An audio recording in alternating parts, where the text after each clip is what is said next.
Hello friends, in this video I will show you how to duplicate your Excel worksheet. So simple and easy way. Open Excel. So if you have data and you want to create a duplicate for your this Excel sheet, so click on File and here click on Save As and select location where you need to save it, like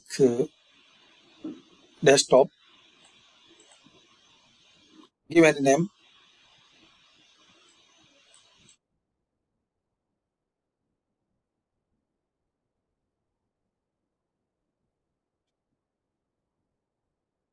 like duplicate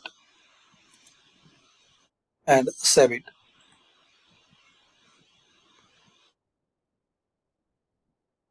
So now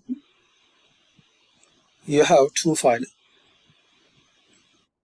This is the duplicate, and now here guys you have these two files. This one is duplicate and this is the original file.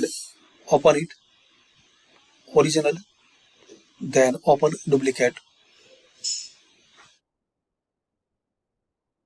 Now you can see both file here. So now here guys you can compare your both file, the original and this is the duplicate. So this is the easy and simple way and fastest way to create a duplicate Excel sheet. Thanks for watching. Share, like and subscribe this channel.